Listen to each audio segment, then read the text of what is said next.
Hello, it's Paul from ESPC, and with me today on the ESPC Digest for September, I have my ESPC show sidekick, Megan. Hello, yes, I'm here today too. Well, you're not really the sidekick anymore, Megan, because you have the additional show. So I'd say you're the star, and I've been relegated to sidekick status. But we're all good. We're all friends. So yeah, I think today, shall we have a little look at the agenda? What we're going to discuss, Megan? So today we're going to be covering what happened in the market in August. We're going to be answering that question about if we saw a summer lull or not. Then we're going to look at how long this property is taking to sell. And then we're going to talk about some of the selling strategies, aren't we, as well? Yeah, absolutely. Some of the benefits that we can provide at ESPC, and yeah, if anyone's looking to sell before Christmas, maybe some tools that they can use to make that happen. Okay, let's dive in then, shall we? So let's have a little look at what happened in August. And I think we've been discussing this, haven't we, about would we see that summer lull? And we're having a debate about that. Safe to say we didn't actually see that summer lull. That's probably not totally true. I think we saw in last 2 weeks of June, we saw listings quieten a little, but since then things have really pushed on again, and you can see that in the statistics. They absolutely speak for themselves here, and listings are up 11.8% year on year for the month of August, and sales are up 10.6%. Wow! So lots going on. Yeah. Well, we have seen the premium come down a bit, though, haven't we, in terms of what people are paying? Yeah, it's come down. It's now 2.4%. We've seen that be quite steady over the last few months in terms of how much people are paying over the home report value. That's come down quite a long way from, from the last few years. We saw a huge number a few years ago, but it definitely feels a bit more reasonable now, maybe more in line with a pre-COVID market. And also this is to do with the surveyors and when they're doing home reports, they're taking into account what properties have sold for. And so the home report valuation is more in line with what people were paying in years gone by. Yeah, it stands to reason that we're going to see things level up. And we've spoken a lot about this market being a lot more stable, and I think that's what we're referring to here. And again, another reason for this is there's more stock, there's more choice out there. So stock on ESPC.com, if we just take any given day in the last couple of weeks, has been up about 22-23%. So there's just more choice, and therefore people can either negotiate a better offer or choose another property. So again, all supply and demand, but things are good. I'd say the market is pretty brisk at the moment, to say the least. Okay, and actually talking of brisk. Yes, talking of brisk, we wanted to talk today about selling times, because we're coming to that point of the year where people start to think about Christmas. Already, I mean, how can we be so close to Christmas? But we really are, aren't we? I feel like the year's raced ahead. It's just it's a sign of getting older. Thing, the years seem to go faster, Megan. You don't need to worry about this for now, but one day. Well, yeah, we're heading into Q4 soon. The last kind of that part of the year. The season's definitely changed, and I think that's why people start to think about Christmas. And for a lot of people, maybe the idea of moving before Christmas is something that they want to know if that's achievable or not. So it's from the day we're recording, it's 93 days until Christmas Day. So according to our stats, the median time to sell is 20 days and the median time to conclude is 97 days. And just to let you know what these kind of stats mean, when we say time to sell, that is from going on the market, coming on ESPC until you have an offer accepted, and time to conclude is from the time you go on ESPC right through until you get the missives concluded and you're moving into your new property. So yeah, under 100 days for a time to conclude, which is still quite brisk compared to other parts of the UK. Definitely compared to England and Wales for sure. And I think part of the reason we're seeing it has creeped up a little bit is that within there'll be properties where people have agreed to sell subject to signing their own, and that's taken a little bit longer, and so it's slowed things down, and we have seen some change. And I know later on we'll be talking about this, won't we, when we're debating the pros and cons of which way to sell a property. So yeah, we'll come back to this. Absolutely. So in terms of if you can move before Christmas, it's not a definite yes.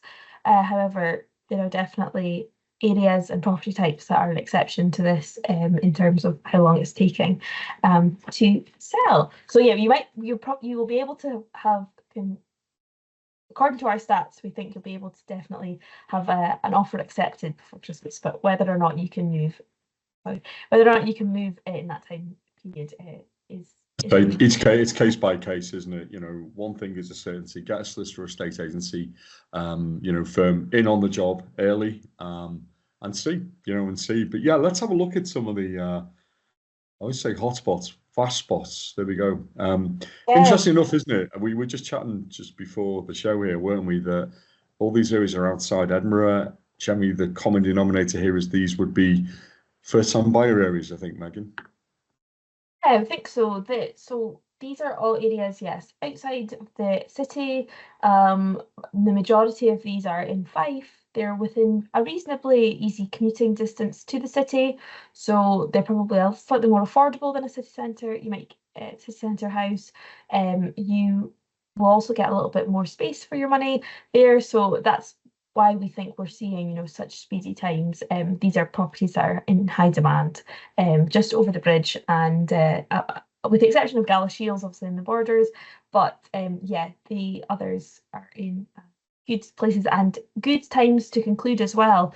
We're looking at between 66 and 65 days, all the way up to 110 days in Kelty, which is slightly longer than our median time for the whole area, but yeah, I think that it is as well to do with the demographic of maybe who's purchasing these properties too, and if they are first-time buyers, they'll be chain-free, which also speeds up the process. Yeah, and I think as a seller of one of these properties, maybe the seller's moved out or they've got one in mind and it's all gone through relatively quickly. So yeah, some pretty brisk transactions there. I thought it would be useful, Megan, to look at property types there. We've alluded to the fact that generally it's first-time buyer and type properties, and I think the next slide sort of illustrates that. Though, yeah, let's have a look.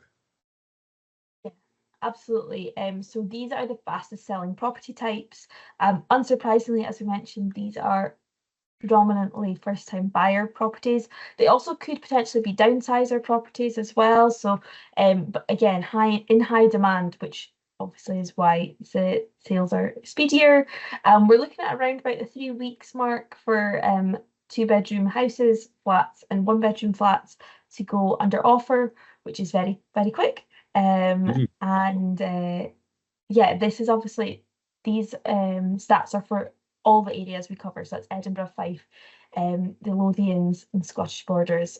So yeah, if you're not in Fife and you're not in any of those areas that we mentioned on the previous slide, but you're in a 2-bedroom property or a 1-bedroom flat, you might still be in for a speedy sale. Yeah, and we talk about, within there'll be ones that take longer and there'll be ones that are even shorter. And again, we always like to get feedback from the coalface, don't we, from our solicitor estate agents who are dealing with this on a daily basis. And yeah, we've got a couple of examples, haven't we? I mean, we can't guarantee every property is going to sell this quickly, but there you go. There's 3 one-dayers for you. Yeah, I know. I can't even imagine putting your property up on market and within 24 hours you've had an offer accepted. So put it on. Yeah, unbelievable. Yeah, I've been in the cinema for longer, I think, when you went to see Oppenheimer, it's like, there you go, you're your house sold. I mean, incredible, really. And, every credit to those 3 firms there. There are many ESPC firms with similar stories, but these are 3 that we had narrated to us, so we thought we'd share them. Yeah, absolutely. And, time to conclude 47 days, that's incredibly quick. Yeah. That's less than 2 months between putting your house on the market and moving, which, yeah, unbelievable. But yeah, so there are obviously exceptions to the stats, as you mentioned, Paul. So this is hopefully some good news. And if you are in need of a quick sale, yeah, get in as soon as possible to speak to an ESPC solicitor estate agent, and they can guide you on how to best conduct your sale as well. Absolutely. We always say this, there's 3 considerations when you're a seller. It's going to be the price, the speed, and the peace of mind. They're your 3 things that are so important to you as criteria. And it can change. If it's about price, you're going to have to just put your price down a little bit. But if it's, if time isn't important to you, you can take a longer view on these things. And again, we'll debate the pros and cons of that shortly. But yeah, I thought that illustrated just the strength of the market there, and particularly the strength of the first-time buyers market, which we know is there. And hopefully, now the interest rates are coming down, we're starting to see a bit more sort of flexibility in the first-time buyer rate as well. For the first time in recent times, they've started to nudge downwards as well. So the signs are good. Absolutely. And so, Paul, we'll move on to now strategies for any sellers who are thinking of moving, and what kind of tools they can use to make sure that their sale is as fast as possible, or as fast as they would like it to be, and they can get it for a good price as well.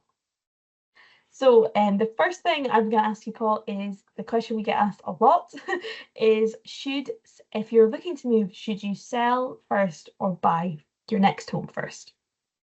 Okay, I mean, it will be case by case, but if we were taking the majority view, or certainly my view, in the majority of cases, I would say it's best to sell first, to get yourself in a strong position with a willing buyer, and then that gives you the ability to negotiate harder on the one that you're buying.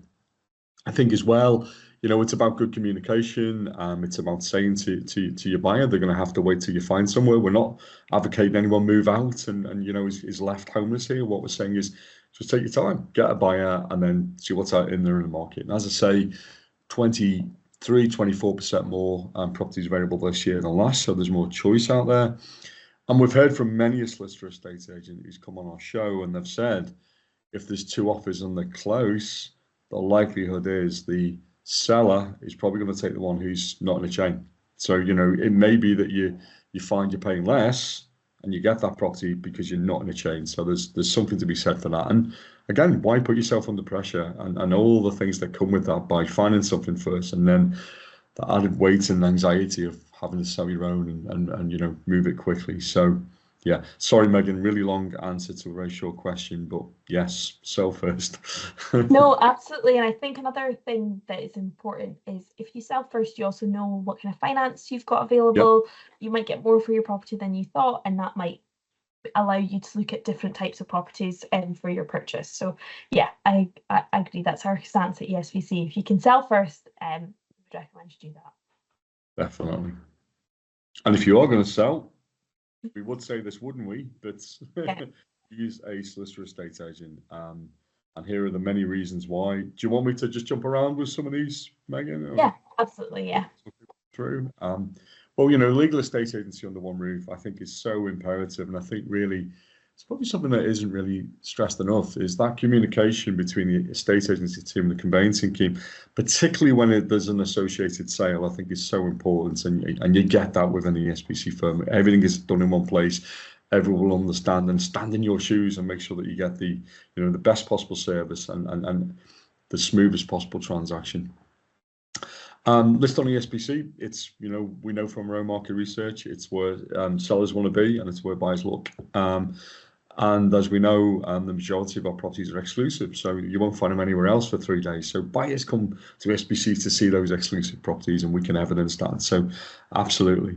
And probably even more compelling, on average, you're going to get 2% more for your property versus the home report value than an independent estate agent. And this is something that's been consistent over the years, that our firms just do that a little bit better, or often a lot better than the independents. So, we can't stress that enough. And if money is important to you and it's important to everybody, please use a solicitor estate agent. And as we know, duty bound by the Law Society, it's our job, or our solicitor estate agent's job, to act in your absolute best interests and give you the best advice and really ensure that they're doing everything for you. They're not talking to your buyer. That's the solicitor who's doing that on the buyer's side. So, they're only there to solely focus on you. And they know the market. They deal with the market every day. They're looking at our ESPC real-time data every day. So they'll know what to offer. They'll know if you should accept or you shouldn't. No one's better placed in the marketplace than an ESPC solicitor estate agent. And the final thing I'd say is that, have a look for firms that are chartered. They're held to an even higher standard, of feedback, customer service, and care. And, put all that together and you've got a very compelling proposition, in my view. And they really know, they have their local experts. Paul, I know you were in the property centre a few weeks ago, and you overheard a solicitor was just giving advice that mentioned bus routes. Absolutely. Yeah, absolutely. I can't remember the name of it. It's the one that goes from Portobello into town. I can't remember that. I can't remember the 26. I know that one well. There you go. And they were sort of telling you what time of the hour it goes, and how long it take then to get. Oh, brilliant! You're like, that is the epitome of what we're about. It is giving that real hyper local information that you're only going to get from a solicitor agent, really. So yeah, warmed my heart. It was good. So that's everything that we had lined up to chat today on the digest. Hopefully that gives you a little bit of inspiration if you are thinking that you would like to sell. It's given you some food for thought, and you can go and head to espc.com, go on to our agents tab, and you can find a solicitor that's an ESPC solicitor estate agent that's located near you, and find out a bit more about what they can offer, and get a free pre-sale valuation as well. But if you're looking for any more information, people can look elsewhere on the site, can't they, Paul? You certainly can. Under the news section, you'll find a vast array of various articles. I think some of them are brilliant. I say that because some of them are my pieces. But no, we've got the most popular homes, the most viewed top 10. Always a great read. Some absolute gems in there this month. The house price report, which talks about what the market's done for the quarter, June, July, and August, and also various other thought pieces. So yeah, for all property knowledge enthusiasts, visit espc.com. Thanks so much for watching, and Paul will be back again next for the next. Great to have you on the show, Megan. It was really good, and look forward to our next podcast together. But as I say, in the meantime, everyone, thanks for watching today. We really appreciate your time. We hope that was of some use to you. And if you have any questions as a follow-up, as I say, contact us or speak to an ESPC solicitor estate agent. But till next time, goodbye.